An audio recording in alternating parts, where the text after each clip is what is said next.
Limiting modifier কি? গ্রামারের এই লিমিটিং মডিফায়ার কিভাবে ব্যবহার করতে হয়? না জানলে কি ক্ষতি? পরীক্ষায় যদি আসে লিমিটিং মডিফায়ারের ব্যবহার এবং লিমিটিং মডিফায়ার যেভাবে ব্যবহার না করলে মানে বদলে যেতে পারে, সব আমরা শিখব এই ভিডিওতে। যারা জানো না, টিকে থাকো শেষ পর্যন্ত।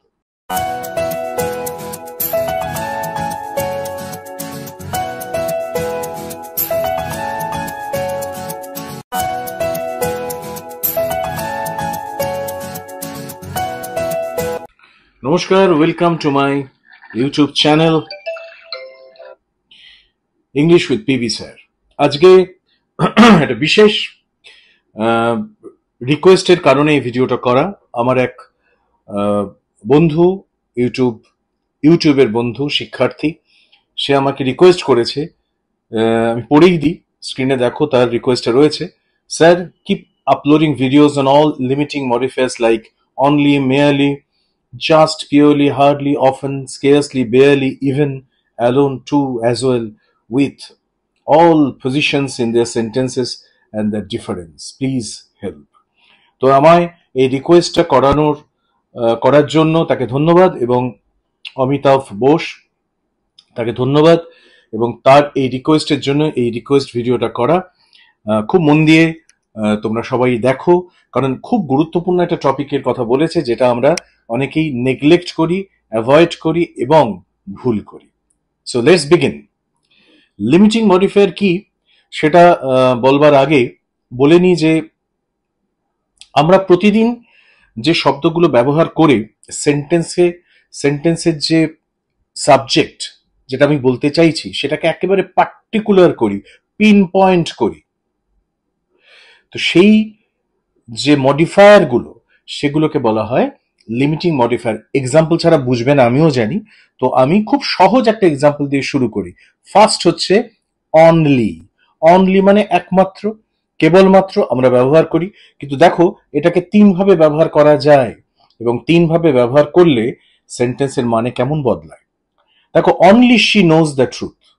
Only she knows the truth, এটা কথাটার মানে হচ্ছে যে সে ছাড়া সত্যিটা আর কেউ জানে না। ওকে, কিন্তু যদি এটাকে আমি বলি she only knows the truth, just সাবজেক্টটা সামনে চলে এসছে, অনলিটা তার পরে গেছে। She only knows the truth মানে হচ্ছে she knows the truth but doesn't act on it or talk about it. She only knows the truth, সে শুধুমাত্র সত্যিটুকু জানে, এই বিষয়ে তার কিছু, অন্য কিছু সে জানে না, এবং এই বিষয়ে সে কিছু করেও নি। তাহলে আগের সেন্টেন্সটা অনলি শি, কেবলমাত্র সে জানে, আর কেউ জানে না। এখানে she only knows the truth, এখানে মানে কিভাবে বদলে গেল দেখতে পেলে? সে শুধুমাত্র সত্যিটুকু জানে, আর কিছু জানে না। এবার দেখো, she knows only the truth, সে কেবলমাত্র সত্যিটুকু জানে, এছাড়া আর কিছু জানে না। তিনটে সেন্টেন্স আমি বললাম, তিনটে সেন্টেন্সের মানে খুব ভালো করে বোঝো। This is very very important. একটা অনলির পজিশন চেঞ্জ হয়ে যাচ্ছে এই লিমিটিং মডিফায়ারের, এবং কিভাবে লিমিট করে দিচ্ছে প্রত্যেকটা সেন্টেন্সের মানে কি সেটা লক্ষ্য করো। Only she knows the truth মানে কেবলমাত্র সে জানে সত্যিটা। She only knows the truth, সে শুধু সত্যিটুকু জানে, বাকি কিছুই করতে পারেনি, বা কিছু জানেই না, বা করার মতো ক্ষমতা নেই, অথবা বলার মতো অবস্থা নেই। She knows only the truth, সে সত্যি ছাড়া অন্য কিছু জানে না। তাহলে একটা অনলিকে তিনটে পজিশনে বসাচ্ছি, মানে বদলে যাচ্ছে, এবং this is very very important. প্রত্যেকটার আলাদা আলাদা করে মানে আমি স্ক্রিনে দিয়ে দিয়েছি, তোমরা স্ক্রিনশট করে রাখো বা টুকে রাখো। This is very very important. Next হচ্ছে মিয়ারলি। মিয়ারলি মানে শুধুমাত্র, অনেকটা অনলির মতো মানে, কেবলমাত্র আমরা মেয়ারলি বলতে পারি।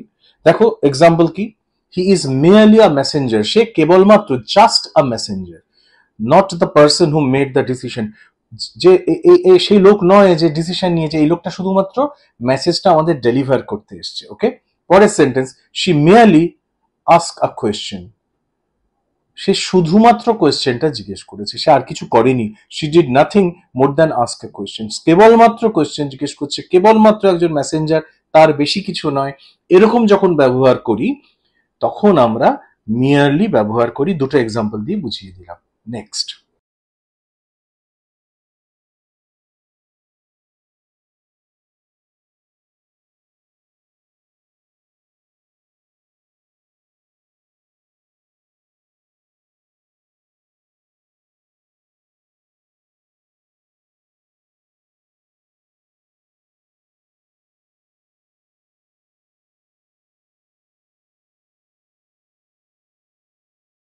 নেক্সট লিমিটিং মডিফায়ার হচ্ছে জাস্ট। জাস্ট এক্সাম্পল কি, I just want to help, আমি শুধুমাত্র হেল্প করতে চাই। মানেটা কি, my only intention is to help, আমি আর কিছু করতে চাই না, শুধু হেল্পই করতে চাই। কিন্তু এটাকে যদি অন্যভাবে বলি, just I want to help, জাস্টটা প্রথমে যদি বসিয়ে দিই মানে বদলাচ্ছে, আমি ছাড়া আর কেউ হেল্প করতে চায় না, no one else wants to help, only me, আমি একমাত্র মানুষ যে হেল্প করতে চাই, just I want to help. দেখো এটা একটু অকওয়ার্ড, বাট স্টিল মানে কিন্তু হচ্ছে ইংলিশ গ্রামারে এবং মানে বদলে যাচ্ছে। নেক্সট লিমিটিং মডিফায়ার হচ্ছে পিওরলি। পিওরলি, পিওরলি মানে কি, ইট ওয়াজ পিওরলি অ্যান অ্যাক্সিডেন্ট, একদম নিখাত একটা অ্যাক্সিডেন্ট, এছাড়া আর কিছু নয়।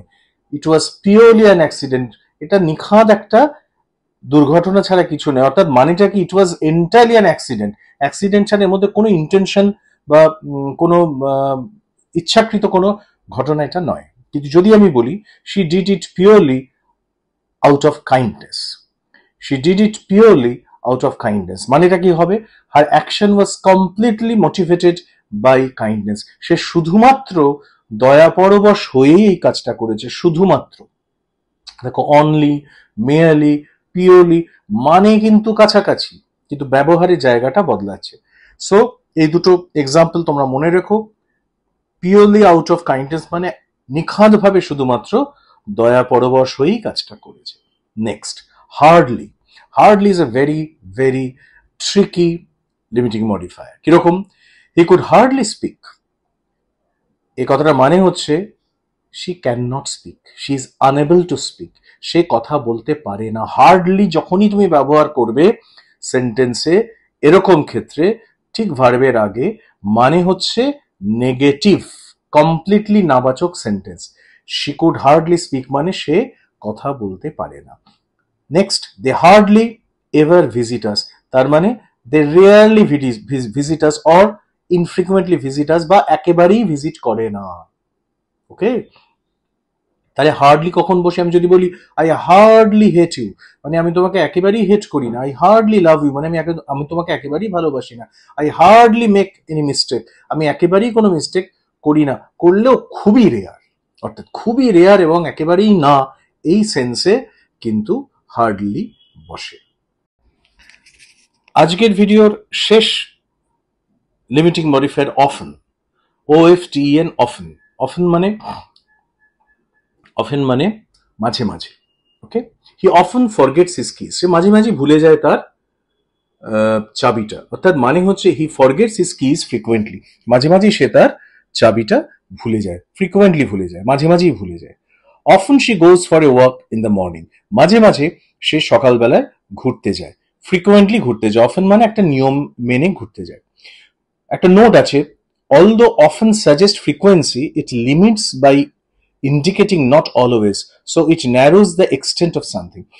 often মানে যদিও ফ্রিকোয়েন্সি, অর্থাৎ একটা নির্দিষ্ট সময় অন্তর অন্তর যদিও যায়, কিন্তু সে সব সময়ে যায় না। ওকে, অফন কথাটার মানে হচ্ছে সে যায়, মাঝে মাঝে যায়, কিন্তু সব সময় তুমি তাকে পাবে না। তার মানে তার যাওয়াটাকে লিমিট করে দিল। আমরা বলতে পারবো না যে সে ডিসিপ্লিন ওয়েতে প্রতি বুধবার বা প্রতি মঙ্গলবার এই কাজটা করে। অফন মানেই হচ্ছে মাঝে মাঝে যায়, মাঝে মাঝে করা হয়, কিন্তু নট অলওয়েজ, সবসময় এটা হয় না। তো আজকের আমি এই 6টা শেখালাম, টোটাল 11টার মধ্যে রিকোয়েস্টে আজকে 6টা শেখালাম।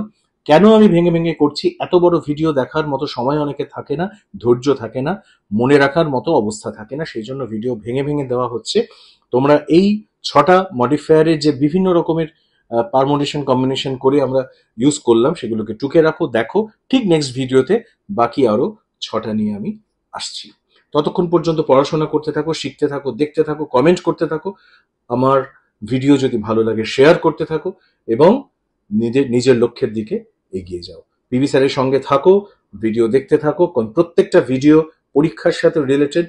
তোমাদের যে জায়গাগুলো, যে কর্নারগুলো এখনো পর্যন্ত নলেজের জায়গাগুলো ফাঁকা রয়ে গেছে বা মাথা থেকে বেরিয়ে গেছে, আমি সেসবের উপর ভিডিও করি, পরীক্ষা ওরিয়েন্টেড ভিডিও করি।